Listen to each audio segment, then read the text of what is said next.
Fala, meus queridos, tudo certo? Tudo tranquilo? Então vamos lá, bloco de exatas, aula 4 do primeiro ano. Então o que acontece? Nós tivemos a primeira aula lá sobre resistência do ar. Aí eu expliquei para vocês o que é resistência do ar, aonde que ela é importante e tal. Terminei a aula fazendo o exercício com vocês. Daí na aula 2, eu peguei um caso, que é o caso do paraquedista, expliquei para vocês como é que funcionava, resolvemos uma questão do Enem. Na aula 3, que foi a aula anterior, eu expliquei para vocês o que era tempo de reação. E aí, na aula 4, que é essa aula de hoje, a gente vai fazer um fechamento dessas últimas 3 aulas. Então, eu vou fazer um exercício com vocês sobre tempo de reação, que é o 5, desculpem, aquele lá, e vou fazer um exercício com vocês sobre resistência do ar. Então, eu vou fazer como treinamento para que vocês revisem esse conteúdo. Porque amanhã a gente vai fazer aquele pequeno testezinho, né? Aquela pequena avaliaçãozinha lá no portal, lá na plataforma. Então, é importante que vocês prestem bem atenção, que terminem os demais exercícios das listas que vocês receberam. E ainda, vocês têm hoje para tirar dúvida comigo. Então, precisando, corre atrás lá, me manda uma mensagem, né? Vamos discutir e vem tirar dúvida comigo. Meus queridos, então pega lá a listinha, vamos começar a fazer o exercício 3 lá, beleza? Então ele diz assim, uma gota d'água cai no ar. A força de resistência do ar sobre a gota é proporcional à velocidade da gota de acordo com o gráfico. Então olha aqui, ele está dizendo para mim que a força é proporcional à velocidade. Então ele deu esse gráfico aqui para o movimento de queda da gota. Aí ele diz assim, uma gota de água de 0,10 gramas passará a ter velocidade de queda constante quando estiver atingindo uma velocidade de... Então, peraí. Vem aqui. Vem comigo aqui, Meus queridos, essa gota aqui, quando ela cai sob a influência de 2 forças. Quais são elas? A força peso, que está aqui, na vertical para baixo, e a força da resistência do ar, que está na vertical para cima. Então tá aqui, São essas 2 forças, basicamente, que agem sobre a gota. E aí eu discuti muito isso aqui com vocês na aula 2, que é quando a gota começa a ter velocidade de queda constante. Então, quando essa gota tiver velocidade de queda constante, é porque essas 2 forças aqui, elas se anulam. E como é que essas 2 forças aqui, elas se anulam? É quando essas forças que têm a mesma direção em sentidos opostos, elas têm o mesmo módulo. Então, quando a força de resistência do ar for igual à força peso, a velocidade de queda da gota se torna constante. Não sei se vocês lembram, mas velocidade de queda constante, galera, é quando a gente atinge aquela velocidade limite lá, quando eu falei para vocês da aula do paraquedista. Então, quando essas 2 forças ali se anularem, a velocidade de queda vai ser constante. Então, como é que eu vou fazer para encontrar com vocês quando que a velocidade de queda vai se tornar constante? Então eu vou fazer assim, Eu vou calcular a força-peso. Calculando a força-peso, eu sei que a força de resistência do ar tem o mesmo valor. E depois eu vou fazer uma regra de 3, usando os valores do gráfico. Aqui eu vou fazer uma proporção ali, usando os valores do gráfico. Então essa questão, ela é simples. Calcula a força-peso, faz uma regra de 3, acha a velocidade de queda constante. Tá bom? Meus queridos, da aula passada lá, como é que a gente faz, da aula 2, na verdade, antes da aula passada, como é que a gente faz para encontrar a força-peso? Então a força-peso vai ser a massa vezes a gravidade, tá bom? A minha massa tem que estar em quilo e a minha gravidade é aquele valor que a gente tem usado, que é 10 metros por segundo ao quadrado, tá bom? Veja, aqui a gente já tem um problema, porque essa massa aqui está em grama. Galera, como é que faz para passar de grama para quilograma? Quem lembra? De grama para quilograma. Vamos anotar aqui, porque tem muita gente me perguntando essas coisas de conversão de unidade lá nas salas. De grama para quilograma, você divide por 1000, tá bom? Por quê? Porque 1 quilo tem 1000 gramas. Então, para a gente passar isso aqui para quilograma, eu tenho que dividir por 1000. Então, eu vou fazer assim, Eu vou colocar a massa 0,1. Dividir por 1000, galera, é a mesma coisa que multiplicar por 10 a menos 3. Então, isso aqui é dividir por 1000. E aí, no lugar desse G aqui, eu vou colocar 10.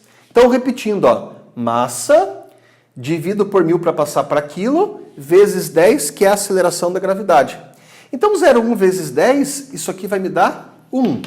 O 10 a menos 3 eu repito, e a unidade do peso é Newton. Então, quando a força de resistência do ar, galera, tiver esse valor, a gota vai cair com velocidade constante. Tá bom? Para terminar esse exercício, ó, eu vou usar a informação que eu tenho no gráfico. Então, dá uma olhadinha aqui. Vem aqui comigo, vem aqui. Ó. Veja. Olha o que eu tenho nesse eixo aqui. Eu tenho força em unidades de 10 a menos 4 newton. Então, a força, galera, não vale só 4. A força vale 4 vezes 10 a menos 4. Para essa força de 4 vezes 10 a menos 4, vem aqui, segue, a velocidade vale 2. Então, eu vou terminar o exercício assim, ó. Olha aqui para mim, ó. Para uma velocidade de 2 metros por segundo, a força vale 4 vezes 10 a menos 4 newton. Para essa força aqui, ó, de 1 vezes 10 a menos 3 newton, qual é o valor da minha velocidade, ó? É x. Tá bom? Então, montei uma proporção ali, ó. Então, essa velocidade, essa força que eu ganhei no gráfico. Para essa força aqui, ó, quando a força de resistência do ar for igual ao peso, para essa força aqui, quanto que é a velocidade? X. Eu tenho que descobrir essa velocidade. E aí, como é que faz? Ó, multiplica cruzado, né? Esse vezes esse vezes esse. Então, a gente vai fazer assim, ó. X vezes isso daqui. X vezes 4 vezes 10 a menos 4. E aqui, ó, 1 vezes 2, que é 2 vezes 10 a menos 3. Pessoal, passe isso aqui dividindo, ó. Então, 2 vezes 10 a menos 3, dividido por 4 vezes 10 a menos 4. Eu achei legal que esses dias foi um aluno lá naquelas salas do Google lá, e falou assim, nossa, professor, se eu soubesse que a gente ia usar tanta notação científica assim, eu tinha estudado mais isso, né? E realmente, a gente tem usado bastante isso daqui. E galera, à medida que vocês vão prosseguindo nos estudos aí, isso aí vai até aumentar. Então, no segundo ano você vai usar mais, no terceiro ano você vai usar mais ainda. Então, é importante que vocês aprendam bem. Mas veja, essa continha aqui não é complicada, não é difícil. Por quê? Ó? Porque eu tenho que dividir 2 por 4. Então, 2 dividido por 4, isso aqui vai me dar 0,5. Repete a base e subtrai os expoentes. Cuidado quando for subtrair os expoentes. Ó. É menos 3 menos 4. Isso aqui vai me dar menos 3 mais 4. Isso aqui é 1. Então eu vou colocar aqui, ó, 1. Meio vezes 10. Isso aqui vai me dar 5 metros por segundo, que é a resposta. Tá bom? Então, quando essa gota aqui, ó, atingir a velocidade de 5 metros por segundo, ela atinge a velocidade terminal, que é quando a força-peso e a força de resistência do ar se anulam. Tá bom? Então, bem importante esse exercício aí. Meus queridos, para fazer o testezinho amanhã, você vai precisar dessa informação, então guarde com carinho. Tá bom? Quando que um objeto qualquer em queda livre começa a ter velocidade constante? Quando essa força aqui, ó, e essa força aqui, ó, elas se igualam, tá bom? Então estuda bem lá a aula 2, que foi aquela aula sobre o movimento do paraquedista. Aquela aula vai ser importante para avaliação amanhã. Beleza? Tá dado o recado, né? Vamos mais um?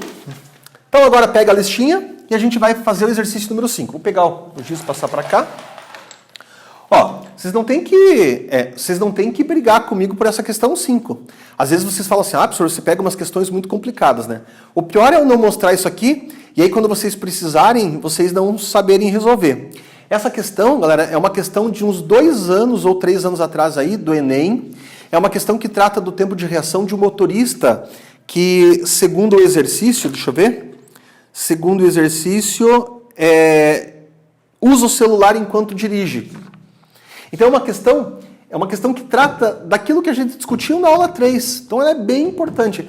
É uma questão um pouquinho mais difícil, um pouquinho mais complicada, mas é uma questão que eu preciso trabalhar com vocês. Não adianta a gente fingir que isso aí não existe.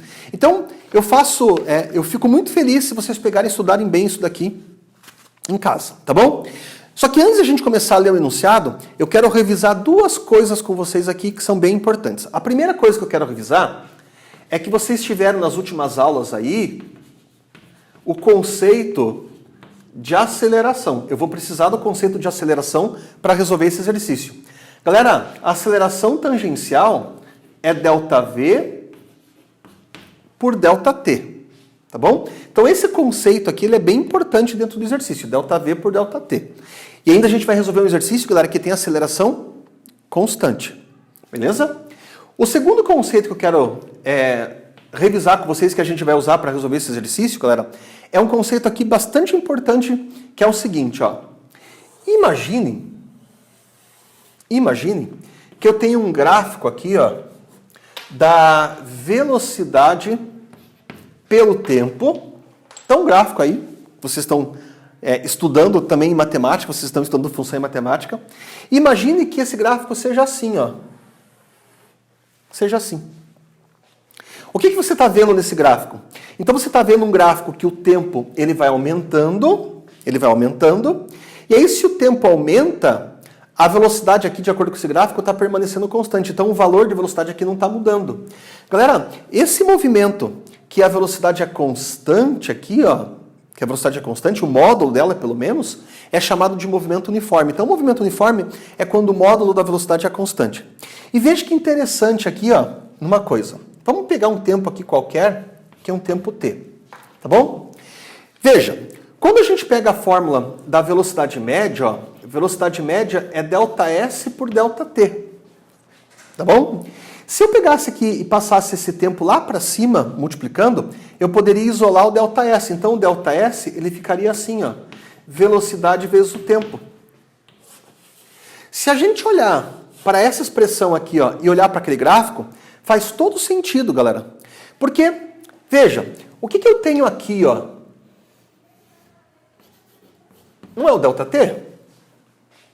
O que eu tenho aqui, ó? Não é o V? Então, peraí, se V vezes ΔT é igual ao deslocamento, que conta é essa que eu faço quando eu pego o tempo e multiplico pelo V?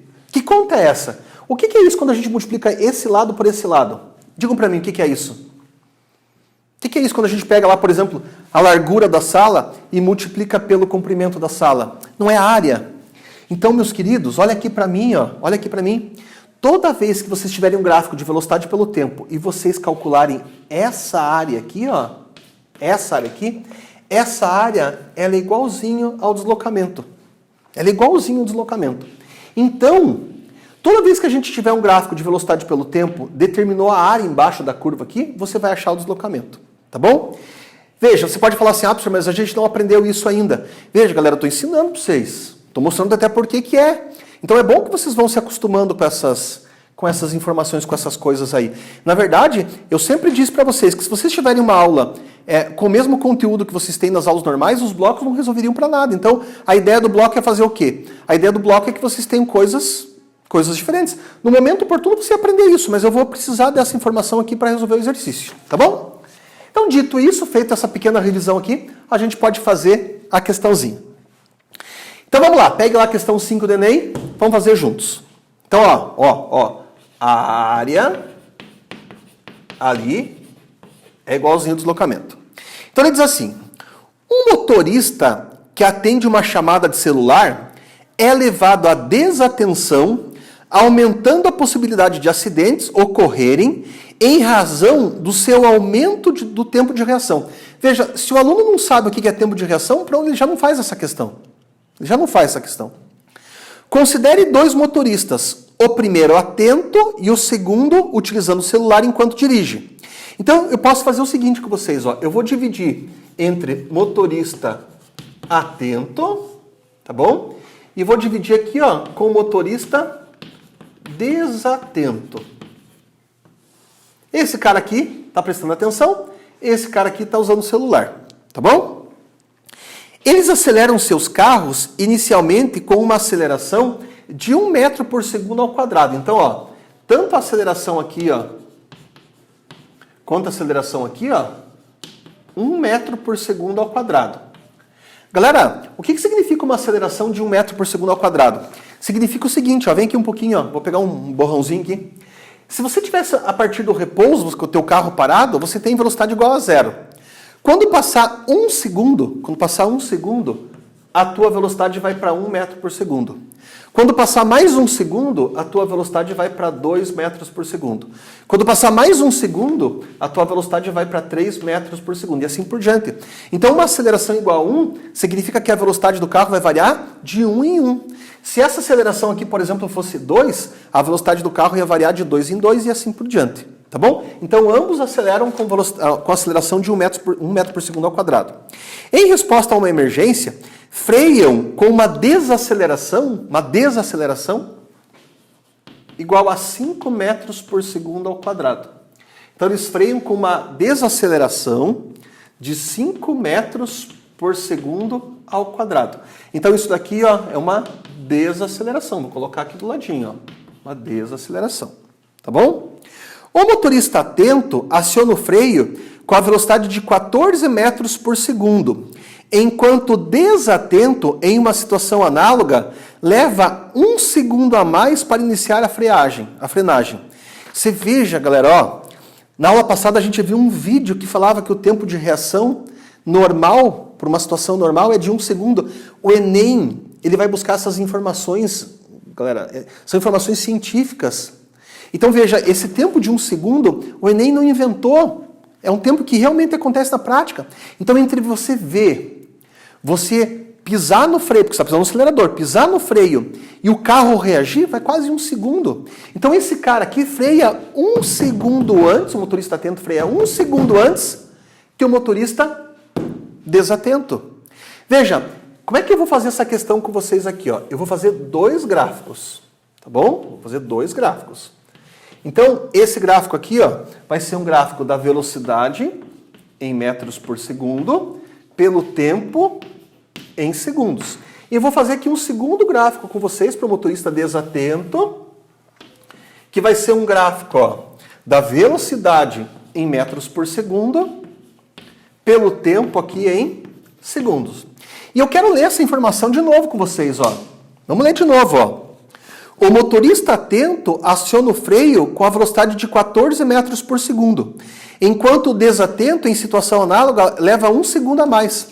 Pessoal, olha aqui para mim, pelo amor de Deus. Olha aqui, olha aqui, olha aqui. Ó. Eu tô aqui a partir do repouso, certo? Veja, eu acelero com velocidade igual com aceleração igual a 1. Então a minha velocidade vai crescendo, crescendo, crescendo, crescendo, né? Deixa eu colocar aqui mais inclinadinho um pouquinho. Ó, crescendo, crescendo, crescendo. Tá vendo? E aí eu atinjo... Deixa eu só apagar aqui, deixa eu pegar o apagador aqui, pera um pouquinho. Não gostei do traço que eu fiz aqui. Vou apagar aqui. Aí eu vou fazer de novo. Então, ó, isso aqui, ó, vai aumentando até eu chegar na velocidade de 14 metros por segundo. Agora me diga o seguinte, ó. Galera, é simples a pergunta, ó. Veja, se eu tenho uma aceleração igual a 1, quanto tempo eu demoro para chegar na velocidade de 14 que o exercício fala, ó? Porque ele disse assim para mim, o motorista atento aciona o freio com velocidade de 14 metros por segundo. Então eu acelerei até chegar em 14. Aqui eu aciono o freio. Quanto tempo eu demorei para acelerar? 14 segundos. E o que ele fala para mim do motorista desatento? Que esse motorista aqui, ó, ele vai frear 1 segundo depois. Então ele vai ter que velocidade? 15. Quanto tempo ele demorou para chegar nessa velocidade de 15 aqui, ó? 15 metros por segundo. Então, demorou 15 segundos. Então, veja, esse aqui freou quando estava com a velocidade de 14, esse aqui freou quando estava com a velocidade de 15. Meus queridos, agora vamos terminar o gráfico. Ó. Se isso aqui ó, é um movimento que a velocidade está aumentando, porque está crescente, vocês estão aprendendo isso em função, não estão? Vocês estão aprendendo lá a função crescente, função decrescente com o Ipo, com a Ana. Como é que é um gráfico de um movimento que desacelera, galera? Como é que é o gráfico de um movimento que desacelera? Me ajudem, tá bom? Não tem que ser assim, ó. Ó, não tem que ser isso daqui? Isso aqui é desacelerar, ó. Aqui também, ó, não tem que ser isso daqui? Aqui está desacelerando, ó. Então a gente precisa ver quanto tempo vai demorar para esse cara aqui frear e quanto tempo vai demorar para esse cara aqui frear. Veja, é muito fácil, galera, de saber quanto tempo. Olha aqui para mim, ó. É muito fácil. Vocês podem olhar aqui, ó. Se a gente pegar a aceleração, que é ΔV por ΔT, ó, e passar esse tempo para cima e jogar a aceleração para baixo, ó, o ΔT vai ser ΔV por A. Então, se você pega a variação da velocidade e divide pela aceleração, variação da velocidade divide pela aceleração, você acha o tempo que demorou para frear. Então, veja, se a gente tem uma velocidade de 15, que está aqui, ó, e você precisa parar, precisa chegar a velocidade igual a zero, de 15 até zero, se você pegar 15 e dividir por 5, você vai demorar 3 segundos para frear. Ou seja, 3 segundos para frear, você tem que colocar quanto aqui de tempo? Ó? 18. De 15 para 18, não tem 3 segundos aqui? Então, pega a variação da velocidade, que tem que ir de 15 para 0, coloca aqui. Eu sei que é menos 15, né, na verdade, né? A variação da velocidade aqui. E a aceleração a gente tem que colocar menos 5, né? Menos 15 por menos 5 daria 3. Então, 3 segundos que demora para frear. Aqui é a mesma coisa, galera. Olha aqui, ó, do ladinho, ó, para o motorista atento, ó. Ele está de 14, ele tem que chegar a 0, porque ele vai frear aqui, ó. Então, eu tenho que pegar 14 e dividir por 5. Quanto que é 14 dividido por 5? Se a gente dividir 14 por 5, ó. Vamos fazer a continha aqui, ó. 14 por 5. Isso aqui dá 2. 2 vezes 5, 10 para 14 sobra 4. Baixa o 0 aqui, isso aqui vai dar 2,8. Então, se a gente pegar de 14 com mais 2,8, quanto vai ser isso daqui, ó? 16,8 segundos. Então, veja, eu tenho o gráfico do motorista atento e o gráfico do motorista desatento. E o que eu vou fazer com esses dois gráficos aqui, ó? O que eu vou fazer com esses dois gráficos, galera, é determinar, ó, essa área aqui. Então, se eu determinar essa área, eu vou achar o deslocamento do motorista atento, que eu vou chamar de deslocamento 1. Se eu achar, ó, essa área aqui, ó, essa área aqui, eu vou achar o deslocamento do motorista 2, que é o motorista desatento. E veja, como é que a gente faz para achar essa área aqui, ó? São dois triângulos, né? Aqui um triângulo e aqui outro triângulo. Então, o que eu tenho que fazer aqui é a continha das áreas dos triângulos. Então, vamos lá. Vamos achar o deslocamento 1 aqui. Então, como é que faz esse deslocamento 1? Ó?